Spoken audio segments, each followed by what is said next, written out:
রবিউল আউয়াল মাস শুরু হয়েছে, আর 1-2 দিন পরেই 12ই রবিউল আউয়াল। এই দিনটি উপলক্ষে গোটা বিশ্বের মুসলিমদের বিরাট একটি অংশ তারা নবী সাল্লাল্লাহু আলাইহি সাল্লামের জন্মদিবস উদযাপন করে থাকেন। আবার এর বিপরীতে আমরা অনেকেই এই জন্মদিবস উদযাপন করি না, ইসলাম বহির্ভূত একটি কাজ বলে আখ্যায়িত করি। তো এই নিয়ে একেবারে সাধারণ মুসলমানদের অনেকেই, যারা আসলে ইসলাম পরিষ্কারভাবে তাদের কাছে স্পষ্ট না, ইসলামের বিধিবিধানগুলো একেবারে ক্লিয়ার না, ইসলামের মূলনীতি সম্পর্কে যাদের খুব বেশি ধারণা নাই, তারা অনেকে ধোঁয়াশার ভেতরে পড়ে যান যে আমরা কোনটাকে সঠিক বলবো আর কোনটাকে ভুল বলবো। তো এই জন্য আজকে আমরা সংক্ষেপে কয়েকটি পয়েন্ট উল্লেখ করতে চাই। কেন আমরা ঈদে মিলাদুন্নবী এটাকে বিদআত বলি, কেন আমরা 12ই রবিউল আউয়াল নবী জন্মের আনন্দ উৎসব উদযাপন করাকে শরীয়ত বহির্ভূত বলি, এর সঙ্গে ইসলামের কোনো সম্পর্ক নেই এই কথাটি আমরা কেন বলি, তার 5-6টি কারণ আমরা আজকে সংক্ষেপে উল্লেখ করব। ওমা তৌফিক ইল্লা বিল্লাহ। তোমাদেরকে রাসূল যা দিয়েছেন সেটাকে ধরো, গ্রহণ করো, নাও, আর রাসূল যেটা নিষেধ করেছেন সেটা থেকে দূরে থাকো, বিরত থাকো। বাস, এই দুই কথা ইসলাম হয়ে গেল। কিন্তু এই মূল বিষয়টা যদি জানা না থাকে তাহলে সারা জীবন ইসলাম চর্চা করব, কিন্তু ইসলাম কি সেটাই বোঝা হবে না। এই মিলাদুন্নবী 12 রবিউল আউয়াল উপলক্ষে যেটি অনেক ভাইরা করে থাকেন আমাদের, আমরা সেটা করি না, করতে নিষেধ করি। অনেক উলামা একরাম নিষেধ করেন। সেটা কেন নিষেধ করেন তার বলছি আমরা কয়েকটি কারণ উল্লেখ করব। নাম্বার 1, সর্বপ্রথম কারণ হলো রবিউল আউয়ালের 12 তারিখে নবী জন্মের আনন্দ উৎসব বা ঈদে মিলাদুন্নবী যে পালন করা হয়ে থাকে, এর ভিত্তিটা একেবারেই দুর্বল। নবী সাল্লাল্লাহু আলাইহি সাল্লামের জন্ম রবিউল আউয়ালের 12 তারিখে হয়েছে এরকম মত ইতিহাসের বই পুস্তকে পাওয়া যায়, কিন্তু এর বিপরীত মত বেশি এবং শক্তিশালী।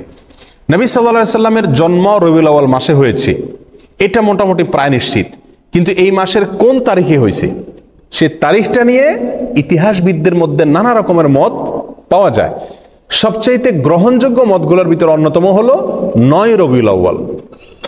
একেবারে সিরাতে ইবনে হিশাম থেকে নিয়ে রাহিকুল মখতুম পর্যন্ত হাল আমলের নবী সাল্লাল্লাহু আলাইহি সাল্লামের জীবনী, তার জীবন আদর্শের উপরে, তার জীবন চরিত্রের উপরে যত গ্রন্থ রচিত হয়েছে, তার জন্ম বৃত্তান্ত, তার জন্মের তারিখ নিয়ে যত বিশ্লেষণ আছে, তার সবগুলোকে যদি আপনি অ্যানালাইসিস করেন তাহলে দেখবেন যে মোটামুটি রবিউল আউয়াল মাসের 9 তারিখ, 11 তারিখ, 12 তারিখ, বিভিন্ন তারিখ ইতিহাসের কিতাবগুলোতে আসছে।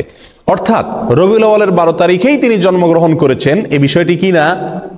চূড়ান্ত না। ইতিহাসের বইতে এক একটাতে এক এক রকম আছে। তবে প্রায় সমস্ত ইতিহাসবিদরা একমত যে নবী সাল্লাল্লাহু আলাইহি সাল্লামের মৃত্যু হয়েছিল রবিউল আউয়ালের 12 তারিখে। অর্থাৎ রবিউল আউয়াল 12 তারিখে নবী সাল্লাল্লাহু আলাইহি সাল্লামের ওয়াফাত দিবস, তার মৃত্যু দিবস, এতে কোনো কি নাই? সন্দেহ নাই। কিন্তু ওই দিনে তার জন্ম হয়েছিল কিনা না অন্য কোনো দিনে হয়েছিল, এটা নিয়ে কি আছে? সন্দেহ আছে, বিভিন্ন মত আছে। এটা হলো প্রথম কথা। নাম্বার 2, নবী সাল্লাল্লাহু আলাইহি সাল্লাম তিনি নিজে তার জন্মদিবস পালন করেছেন নাকি করেন নাই? কোন সাহাবী তার জন্মদিবস, নবী সাল্লাল্লাহু আলাইহি সাল্লামের জন্মদিবস পালন করেছেন নাকি করেন নাই? এবং বড় বড় সাহাবী, সিনিয়র সাহাবী যারা খোলাফা রাশেদা সহ অন্যান্য যারা ছিলেন, তারা সকলে, তাদের পরবর্তীতে তাবিন, তাবে তাবিন, কেউ কি কোনো কালে 3টি 70 যুগের কোনো কালে কি এই নবী সাল্লাল্লাহু আলাইহি সাল্লামের জন্মের তারিখ উপলক্ষে কোনো উৎসব করা, ফুর্তি করা, অনুষ্ঠান করার কোনো প্রথা, রেওয়াজ, সিস্টেম সেই সমস্ত যুগে ছিল কিনা? এর কথার এক কথায় উত্তরে আমরা বলবো, কোনো বইতে, ইতিহাসের কোনো বইতে, হাদিসের কোনো বইতে, কোরআনে তো নাই, কোনো জায়গায় একটি জাল বর্ণনাও নাই। কোনো ভাইরা দেখাতে পারবেন না। যেসব ভাইরা মনে করেন সঠিক, তারা মেহরবানি করে কিতাবপত্র ঘেটে একটি সূত্র বের করুন, যে সূত্রে পাওয়া যায় যে নবী সাল্লাল্লাহু আলাইহি সাল্লামের জন্ম দিবস বা জন্ম তারিখ এটা উদযাপন উপলক্ষে রবিউল আউয়ালের 12 তারিখে বা বছরের কোনো একটা দিনে সাহাবায়ে কেরাম, নবী সাল্লাল্লাহু আলাইহি সাল্লাম নিজে অথবা তার পরবর্তী তাবিন, তাবে তাবিন, কোনো যুগে কেউ কোনো ধরনের অনুষ্ঠান করেছেন অথবা কোনো ধরনের উৎসব করেছেন, এরকম কোনো বর্ণনা কোনো হাদিসের কিতাবে, কোনো ইতিহাসের কিতাবে জাল, জয়ীফ, মিথ্যা, বানোয়াট বর্ণনাও নেই। দুর্বল, সত্য তো পরের কথা, কোনো জাল, জয়ীফ, মিথ্যা, বানোয়াট বর্ণনাও নাই। রবিউল আউয়ালের 12 তারিখ অথবা বছরের কোনো একটা দিন নবী সাল্লাল্লাহু আলাইহি সাল্লামের জন্মদিনকে উপলক্ষ করে, জন্মের তারিখকে উপলক্ষ করে কোনো আনুষ্ঠানিকতা হতো, সেটা নিশ্চয়ই হাদিসের কিতাবগুলোতে অথবা ইতিহাসের বইগুলো থেকে আসতো কি আসতো না? সাহাবা একরামের জীবন ইতিহাস, নবী সাল্লাল্লাহু আলাইহি সাল্লামের ব্যক্তিগত পুঙ্খানুপুঙ্খ কাজগুলোর বর্ণনা বিবরণ হাদিসের কিতাবগুলোতে আসছে কি আসে নাই? স্ত্রীর সঙ্গে কি করলেন, ঘরের ভিতরে কি করেছেন, ঘুমে কি করছেন, টয়লেটে কি করতেন, এরকম ব্যক্তিগত বিষয়গুলো পর্যন্ত হাদিসের কিতাবগুলোতে এসেছে। সেখানে নবী সাল্লাল্লাহু আলাইহি সাল্লামের জন্মের দিনটাকে, তারিখটাকে উদযাপনের কোনো প্রথা প্রচলন যদি থাকতো সেটা অবশ্যই আসতো, কিন্তু নাই। নাম্বার 3, আমাদের যে সমস্ত ভাইরা মিলাদুন্নবী উদযাপন করে থাকেন তারা বলেন যে মিলাদুন্নবী তথা রবিউল আউয়াল 12 তারিখ এটা হলো সাইয়্যিদুল আয়াদ, অর্থাৎ নবী সাল্লাল্লাহু আলাইহি সাল্লামের জন্মদিবসের উপলক্ষে যে খুশি উদযাপন করা হয় এটা নাকি সকল ঈদের সেরা ঈদ।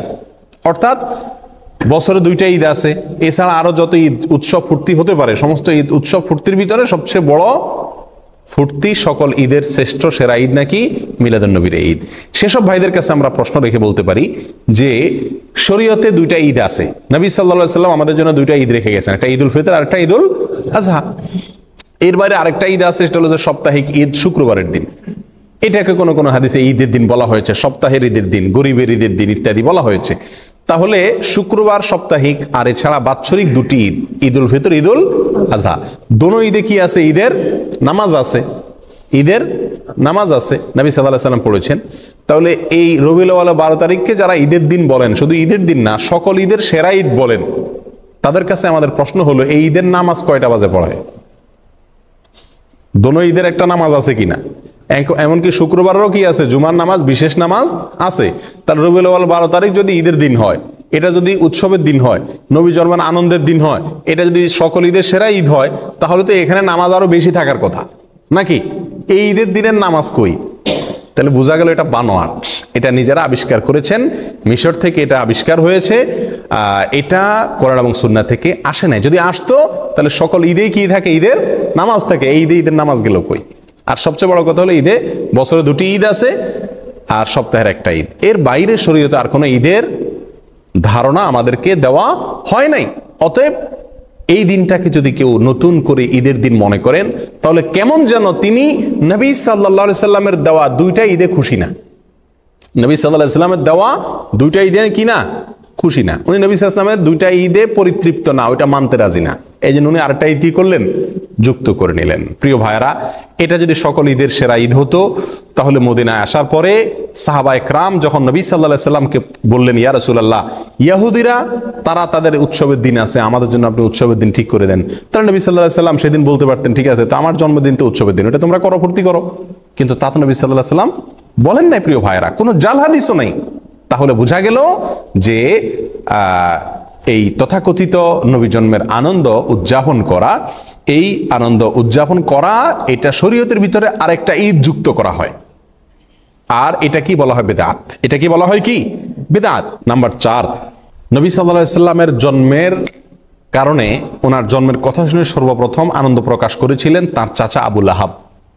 তার চাচা আবু লাহাব, আবু লাহাবকে নবী সাল্লাল্লাহু আলাইহি সাল্লামের জন্মের সংবাদটা সর্বপ্রথম দিয়েছিল আবু লাহাবের একজন কৃতদাসী বাঁদী, তার নাম ছিল সুয়াইবা।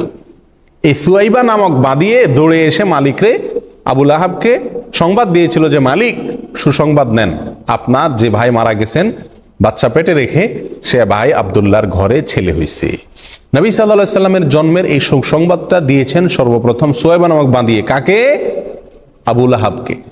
আবু লাহাবে এই সংবাদ শুনে খুশিতে নবীর জন্মে আনন্দ প্রকাশ করে সঙ্গে সঙ্গে সুয়াইবা নামক বাদীকে আজাদ করে দিলেন। আবু লাহাব তিনি নবীর জন্মের আনন্দ প্রকাশ করেছেন, কিন্তু নবীর অনুকরণ অনুসরণ করেন নাই, নবীর কথা মানেন নাই। জান্নাতি না জাহান্নামী? জাহান্নামী। তাহলে আমরা 4 নম্বর পয়েন্ট পেয়ে গেলাম, নবী জন্মের আনন্দ প্রকাশ করা, অনুকরণ অনুসরণ না করে এর মধ্যে মুক্তি বা নাজাত নিহিত নাই। নাম্বার 5, নবী সাল্লাল্লাহু আলাইহি সাল্লামের জন্ম এটা আসলে পালন করার বিষয় না। পালন করা মানে অনুসরণ করা, অনুকরণ করা নাকি? কিন্তু তার যে বর্ণাঢ্য জীবনী, বিশেষ করে তিনি নবী হয়েছেন 40 বছর বয়সে, এরপরে 63 বছর বয়স পর্যন্ত 23 বছর যে হায়াত পেয়েছেন, এই 23 বছরের যে জীবন, এই জীবনের প্রতিটি কাজ, প্রতিটি কথা, সেটা আমাদের জন্য অনুকরণীয়, অনুসরণীয়। ইহুদিরা, খ্রিস্টানরা তারা যে সমস্ত কাজ করে, আমরা তার অনেকগুলোকে আমাদের ধর্মের ভিতরে ধর্মীয় কাজ হিসেবে আমরা সেটাকে আমদানি করছি। নবী সাল্লাল্লাহু আলাইহি সাল্লাম বহু বছর আগেই বলে গেছেন, লা তাত্তাবিউন্না সুনানা মান কানা ক্বাবলাকুম, তোমরা তোমাদের পূর্বে যে সমস্ত জাতি গত হয়ে গেছে তাদের অনুসরণ করবা একেবারে শিবরান বিশিবরিন ওয়া যিরাআন বিযরাইন, বিগতে বিগতে, হাতে হাতে। তারা যদি গর্তে ঢুকে তোমরাও যায় গর্তে ঢুকবা, এরকম তাদেরকে অনুসরণ করবা। খ্রিস্টানরা ঈসা আলাইহিস সালামের জন্মদিবস উদযাপন করে, তাদের ধর্মীয় কর্মকাণ্ড হিসাবে তারা এটা করে। এটা দেখে আমাদের অনেক ভাইরা চিন্তা করলেন, তাহলে আমাদের নবীর একটা জন্মদিবস, সম্ভাব্য জন্মদিবস আমরা ধরে আমরা উদযাপন করি। এটা মূলত আসছে খ্রিস্টানদের কাছ থেকে। এই কারণে আমরা এই দিবসটা কি করি না, উদযাপন করি না। এই সমস্ত কারণে আমরা কি করি না, এই তথাকথিত ঈদে মিলাদুন নবী এটা উদযাপন করি না। আর আমরা এটা না করার কারণে, এটাকে আমরা বেদাত বলার কারণে আমাদের সে সমস্ত ভাইরা যারা এগুলো উদযাপন করেন তারা বলেন এগুলো নবীর দুশ্মন। আমরা নাকি কি নবীর দুশ্মন, ওনারা নাকি নবীর প্রেমিক। আল্লাহ সুবহানাহু ওয়া তাআলা আমাদেরকে এই সঠিকটা বুঝার তৌফিক দান করুন। আল্লাহ তাআলা আমাদের সকলকে দিনকে দিন হিসাবে গ্রহণ করার, হককে হক হিসাবে বুঝার, বাতিলকে বাতিল হিসাবে বুঝার মতো সেরকম শক্তি আল্লাহ তাআলা আমাদের সকলকে দান করুন।